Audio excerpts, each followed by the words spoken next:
Great, we're live. I'd like to reconvene the meeting. As I mentioned before the lunch break, the file item number 9, Drought in the Delta, has been removed from the agenda, so we will proceed with file item number 10, the Bay Delta Conservation Plan Review. Dan Ray is the but staff. I don't see our colleagues from the Department of Fish and Wildlife who are actually the keys to presenting this item. So I'm not quite sure how to proceed. What would be your preference? Well, we do not have the assembled folks necessary for the next file item, number 11. I doubt if we have the folks present for file item 12. We could go to file item 13 and have public comment, but but Bert's already spoken. Yeah. So we'll leave it up to staff to advise us as to what you would like to do next. I'm really at a loss. The key, we're here to talk about the regulatory assurances, which are the commitments that the regulatory agencies would make to provide some financial and regulatory predictability for the BDCP water agencies, in recognition of their efforts to carry out the conservation measures that the BDCP proposes. That the assurances are one of the ways that the plan would provide for a more reliable water supply, because it would assure the BDCP water agencies of some level of predictability in the overall costs that they might face, or the additional mitigation measures that they might be asked to support as the plan was implemented. The NCCP Act provides that the regulatory assurances have to be commensurate, roughly equal in some ways, or at least proportionate, with the long-term conservation assurances and the associated implementation measures that are part of the plan. And it provides, and we list these on page 2 of our staff report, it provides some guidance that the Department of Fish and Game should take into account when they consider what sorts of assurances to provide. And these issues that they're supposed to consider include the level of knowledge about the status of the species and the adequacy of the science and analysis that supports the plan, the size and duration of the plan, the degree to which it considers the range of foreseeable circumstances that might affect the plan's implementation in the future, and then the sufficiency of the mechanisms for long-term funding. And it also spells out what actions the Department of Fish and Wildlife might take if the plan's proponents fail to provide adequate funding or fail to provide rough proportionality in the plan's implementation, proceeding to implement conservation measures at a pace that takes account of the impacts that the activities have on covered species. We've included on page 4 of our staff report some questions you might consider as you hear the briefing from the Department of Fish and Wildlife. And with that, I'd like to introduce Carl Wilcox. He's the, what's your role, special advisor on? Policy advisor. Policy advisor on the Delta for the Director of Fish and Wildlife, and the man who carries for Fish and Wildlife a lot of the weight of this BDCP on his shoulders. So, Carl, I'll just turn it over to you now. Carl, before you begin, I just want to acknowledge how busy you are given all that's going on in response to the drought, and we acknowledge that this is an imposition on your time in some ways, but we thank you for placing enough importance upon this process to be here and help us with this, what I think is the final installment in our responsible agency information receipt of BDCP. If you thought about it, these guys and their colleagues at Water Resources and their consulting firms, I think this is the 5th or 6th time they've come to talk to us about the BDCP. We've heard about the physical features, the tunnels, and the habitat restoration, how it would be operated. We've had briefings on its finances and governance. We've talked about the impacts it may have on the delta as described in their environmental impact report. And so then this is the final presentation that we've asked for, and that's on the regulatory assurances. So, Carl, thank you. The floor is all yours. Thank you, Chairman Fiorini, council members. So I think, Dan's staff report kind of outlined am I on? Okay. Outlined the issues. I'm going to just walk through them simply. They're pretty clearly defined in the Fish and Game Code, and I'll refer to those sections. And then, once I've walked through this, then I think it's probably best if you just ask questions and we try to respond to those as opposed to going through a lot of the detail. As you're all aware, the NCCPA standard for a natural community conservation plan like BDCP is to meet through the implementation of its conservation measures and the achievement of its biological goals and objectives, conservation of the covered species. Now that conservation is in proportion to the extent that the covered species exist within the plan area, so there's a proportionality there. An individual plan is not responsible in the absence of the only occurrence of that species for achieving that conservation objective. So, key to the plan are its biological goals and objectives, and those will be, to a great degree, the benchmarks against which the success of the plan and implementation of the plan will be evaluated against as we move forward. And in the construct of BDCP, I think you will see goals and objectives that are much more explicit than you have seen before relative to things that occurred in CalFed or in other processes, and are probably more specific than you would see in most of the other NCCPs or habitat conservation plans in the state or potentially nationally. But there are 3 levels of objectives within the planning process. And these are at the landscape level, the community level, and the species level. So they tier down off of one another. And the core of NCCPA is at the community level. It's the conservation of natural communities within the plan area that supports the conservation of the species within the plan area. So a key component in the issues that Dan has identified relative to rough proportionality and whether or not the plan is meeting its objectives and compliance are in the implementation schedule for its conservation measures, and those are defined and presented within the construct of the plan. And an example would be, the specific objectives for tidal restoration, which are in CM4, which set timelines for achieving certain acreages of those habitats within specified times from the point of plan approval. And the example here would be 16,000 acres of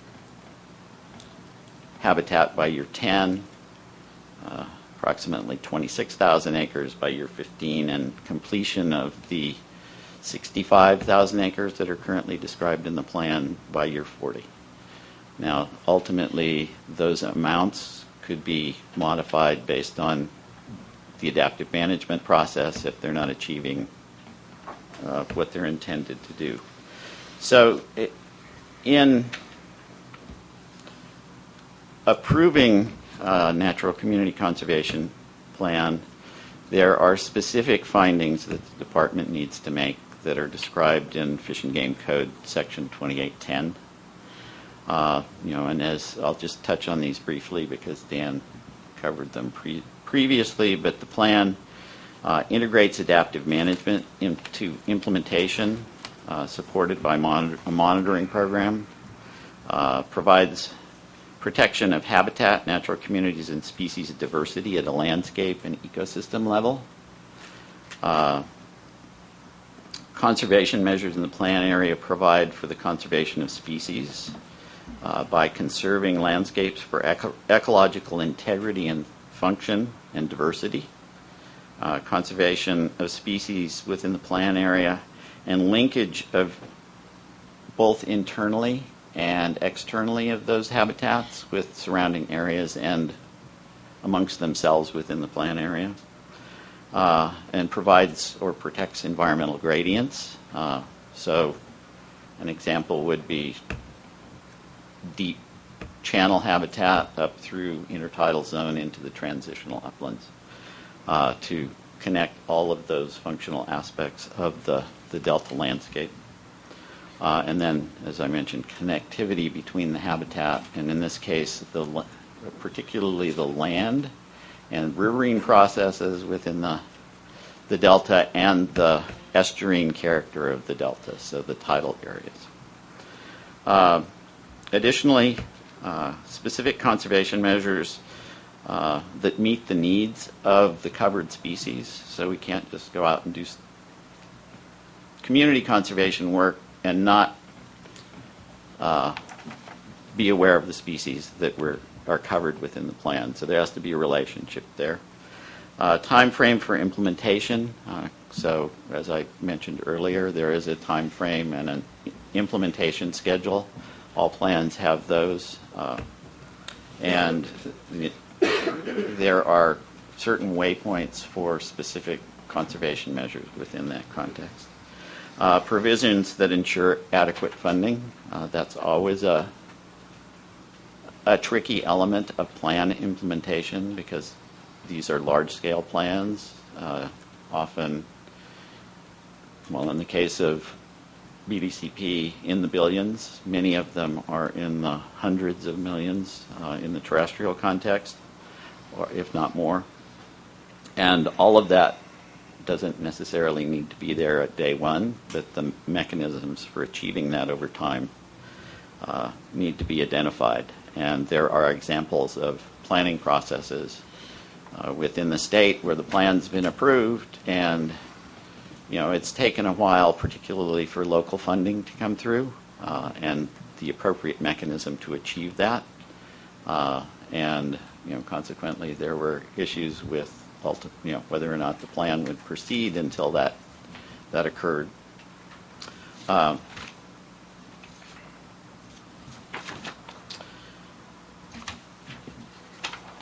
So those are the components or the things that we need to make findings about in addition to others. The questions of how assurance would be granted in the context of that is the other question. And there are a number of things that relate to whether and to what extent the department could make assurances in the context of the plan that there wouldn't be additional obligations required, particularly in the light of changed circumstance or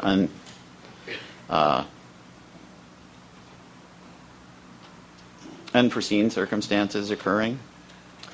So, within the context of the plan, it identifies all of those things that can be foreseeably thought of that could affect the plan within the plan area, and identifies actions and mechanisms to address those. So the other element of assurance lies in how certain we are about the conservation measures and how they're going to achieve the objectives of the plan through their implementation. That's relatively straightforward in many terrestrial plans that are really focused on creating reserves and managing them for species. Here we're managing at multi-dimensions of water quality, flow, habitat, flooding, what might happen to levees, a number of things, upstream effects to the delta, and ocean conditions at some point, and things that are occurring down bay.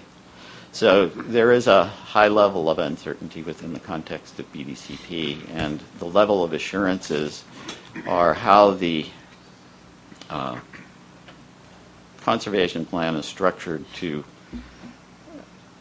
allow for implementation, if necessary, of the most certain things potentially. And I think that's one of the things that we're wrestling with right now, is how to structure that so that there's more certainty. And to some degree is what you see in the decision tree relative to the idea of if habitat really works or other stressors, measures, conservation measures can potentially offset the need for outflow and that kind of thing.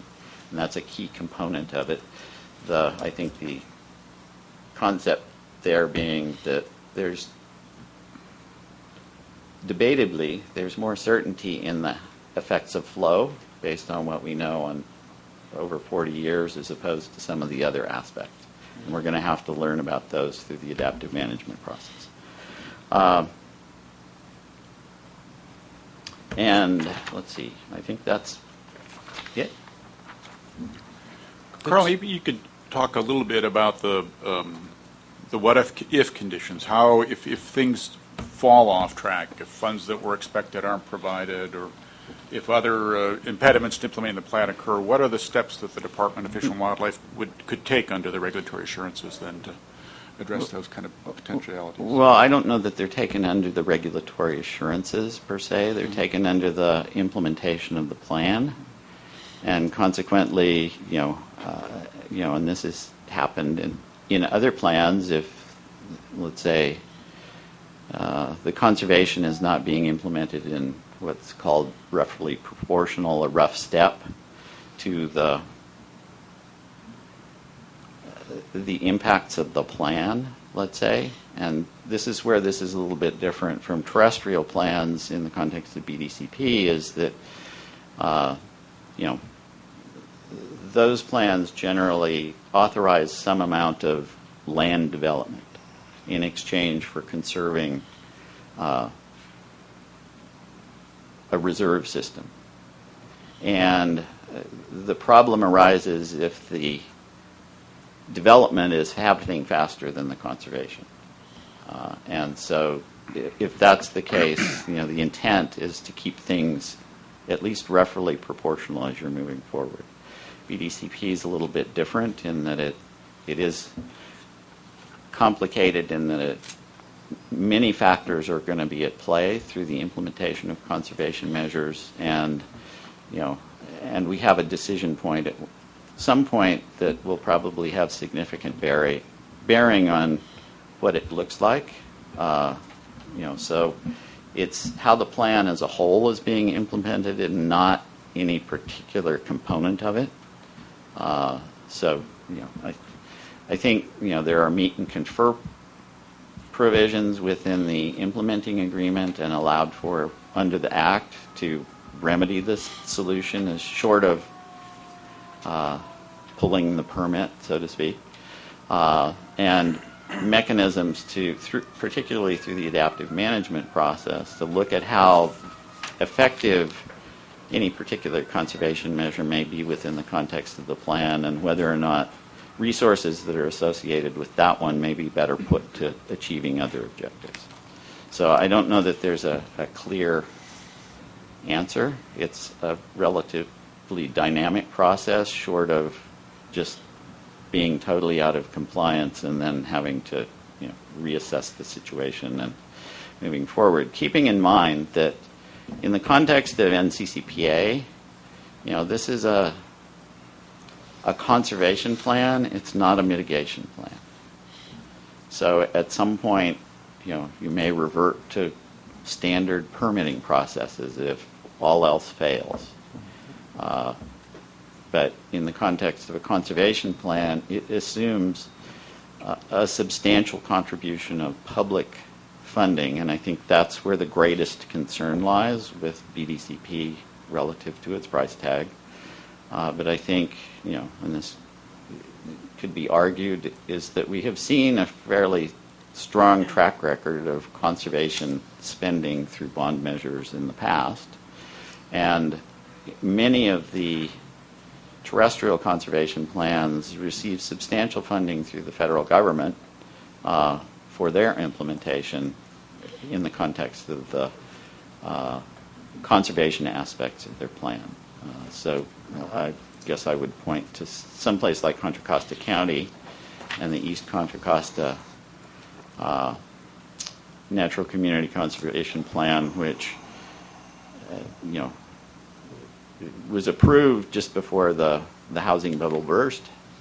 So they haven't there hasn't been much development, and there hasn't been much development contribution to implementation of the plan, but they've already implemented probably a third of their conservation actions through aggressive pursuit of state and federal funding for implementing the conservation aspects, as well as a substantial local commitment through the efforts of the East Bay Regional Parks District and a partnership that they have there to implement those. And they've also benefited by the fact that the economy hasn't been very good and land has been readily available because people were willing to sell in the economy at the time. So they're proportionally way ahead of where they need to be in a long-term plan. But I think, the whole funding question is how and what the expectations for funding look like is how the plan is initially approved, and then, how funding becomes available through the expected mechanisms is something that then is worked on as the plan moves forward. Does that get at the question? Council members, questions of Carl? Larry? The red button. Could you fill me in on what this implementing agreement is, and what's its status, and will we see it in my lifetime? The implementation agreement is the agreement between the permittees and the agencies on how the plan will be implemented, and is one of the mechanisms for permitting. The implementation agreement is currently being worked on and is part of the reason for the extension in the comment period, in that it needs to be out for public review contemporary with review of the public documents. And so the target is to have it available by the middle of April for public review. But it basically, describes the relationships and the specifics of how the plan would be implemented, how disputes or problems would be resolved, and that type of thing, and where the assurances lie. And I think one of the issues right now is how much of the plan is quoted in the IA as opposed to referring elements to elements of the plan in the IA. So, Anyone else? Questions? Thanks very much for being here and addressing the issues. In Dan's memo on page 3, the no surprises discussion says that if the NCCP is being fully carried out, then that's judged to be a proportionate response to the need to conserve the species. And so if there are other requirements to preserve the species, those would be the responsibility of others. Could be state or federal government, or some others are mentioned. mm-hmm. in the next section, changed circumstances and unforeseen circumstances, could you distinguish between which is which and what applies as to who pays and who does what? Okay, so within the context of no surprises, that's a federal policy that relates to the Section 10 permit. It doesn't really relate to the Natural Community Conservation Plan Act. The changed circumstances is a situation where it's something that you can foresee. So, a levee failure, let's say, and what the consequences of that levee failure might be on the implementation of the plan. And so, consequently, within the context of BDCP, and I don't know all of them, but it lists a number of situations which, in the context of the plan, can be foreseen as happening, and then identifies actions that would be taken to address those within the context of the plan and funded through the plan, and identifies a funding source for that. So it's almost, you might think of it as a remediation program, so that there are resources there to address those changed circumstances to maintain the viability of the plan, because you can anticipate that they may happen within the life of the plan. Unforeseen circumstances are more in the category of acts of God that can't be anticipated and can't really be addressed within the context of the plan. So you mentioned levees as an example, and Dan's memo indicates a levee failure as a changed circumstance. The amount of money assigned potentially to deal with that potential is 0.7% of the budget, or $183 million, right? I think. So, And so a change circumstance that wasn't too big, that could cover, but if there was significant levee failures, is the plan is supposed to anticipate that too, or is it, does size matter here, and if it's really big, then it's a unforeseen circumstance? Size matters in the context of how what happens affects the plan and achieving its objectives. I don't think there's any intent that within the construct of BDCP that it's going to address a catastrophic levee failure within the delta, within the confines of that plan. That's going to be something that the state as a whole and all those affected by it are going to be mobilized to deal with. So I think it's bounded within the extent to which that event would affect the conservation measures within the plan. So there's a limitation there. So if you were establishing habitat and there was a levee failure that affected that habitat, repairing or dealing with that might be the kind of change circumstance that would be I think that's a good characterization. part of that.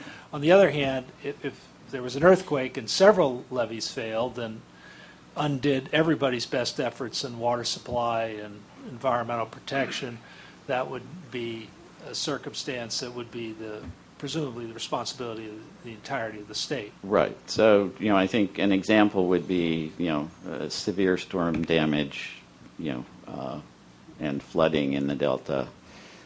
The response is going to come from the flood side of things as opposed to the BDCP side of things. BDCP may have components in there that it would help support, but the larger response would be from the broader public and the. So do those categories, no surprises, change circumstances, unforeseen circumstances, are they relevant to other NCCPs that there's some history on that are some size? All plans can include particularly the changed circumstances and a definition of what changed circumstances may be in terrestrial plans. And I'll use examples in Southern California. Wildfire that burns up the reserve is a component of that. And then what do you do about that?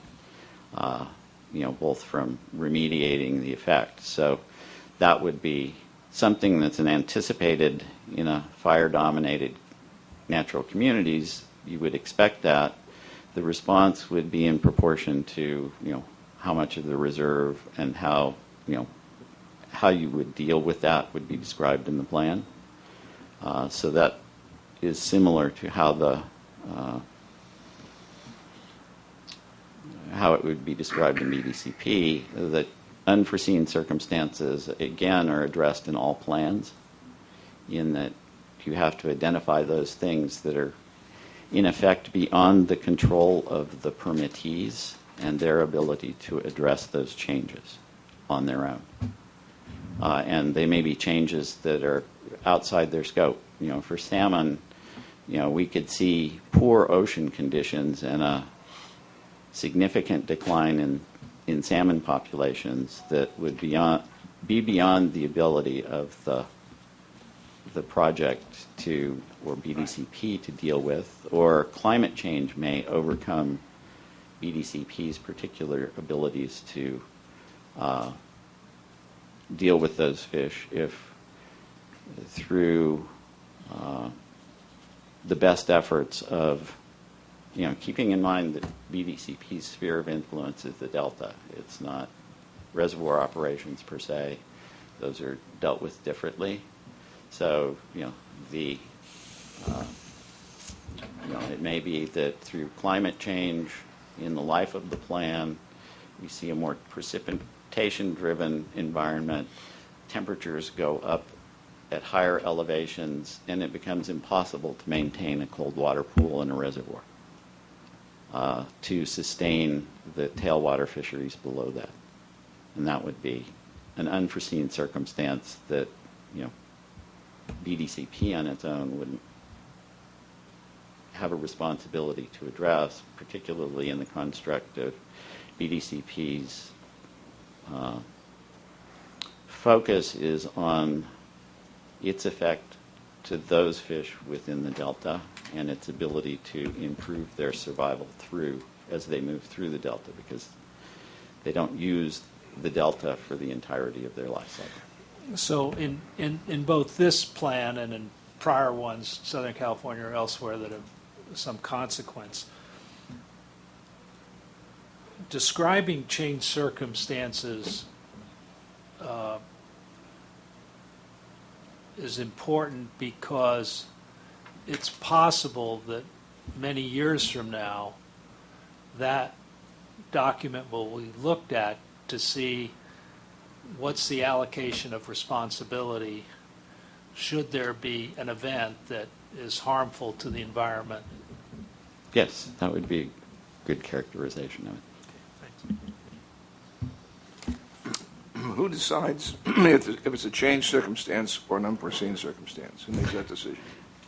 Well, the plan attempts to address that in the construction of the plan by identifying those things that are changed would be at the time the plan is developed and approved what those changed circumstances would be. So those are defined. Well, but if there's some disagreement as to that definition, it might be, probably will be. Who's the arbitrator? Well, at the end of the day, I think what you saw as we move to the current public draft is that in the preliminary drafts there was a fairly limited set of changed circumstances. And in the current draft, there's a more expansive list of things that are considered changed circumstances. And those, are there because the agencies that would be approving the plan felt they needed to be there because they were things that could result in changed circumstances that could be foreseen and that needed to be accounted for, and a mechanism within the construct of the plan provided to address them. So presumably the plan will have a very specific, exhaustive list as far as changed circumstances. I don't know that it has an exhaustive list. I think there are 9 different types of occurrences within the construct of the plan, and they're kind of broadly defined, that are considered changed circumstances. Anything else, Judge? Phil?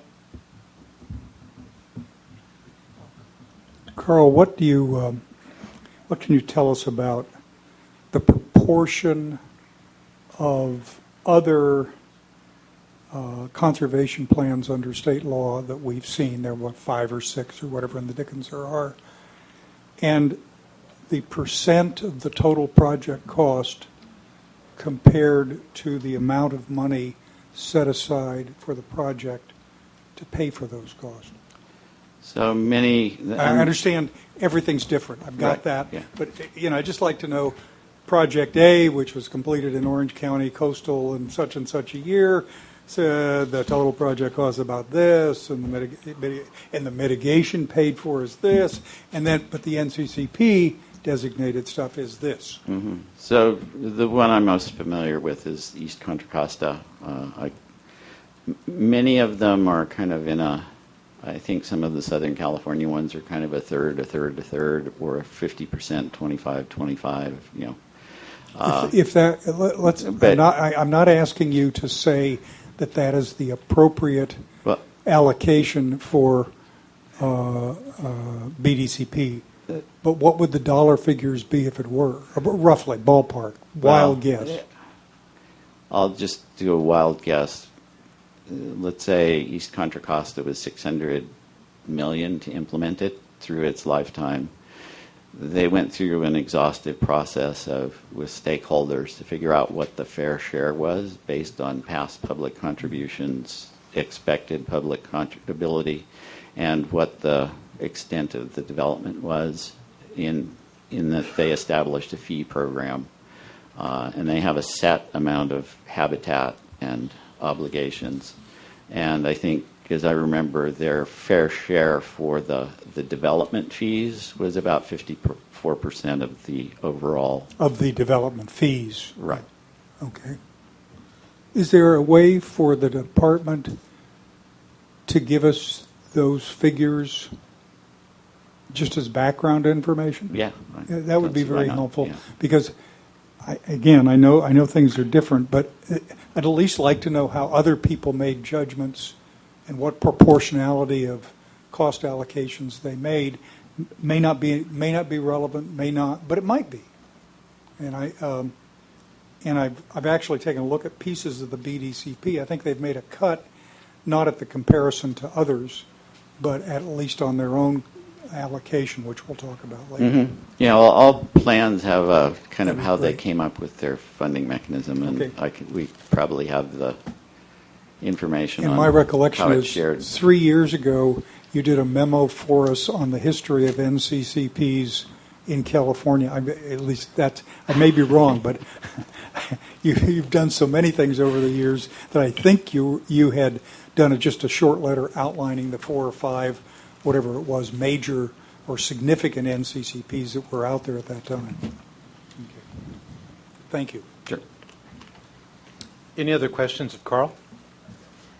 Then, Carl, we thank you very much for coming. It's great to hear from the highest level expert in the department an explanation of these things. There's lots of people who would volunteer to come in your absence to offer their thoughts. We appreciate you being here. Thank you. Thank you. Dan? I think unless there's other speakers, I think that completes our presentation on this item. All right. Any requests to address? Very good. Then it looks like we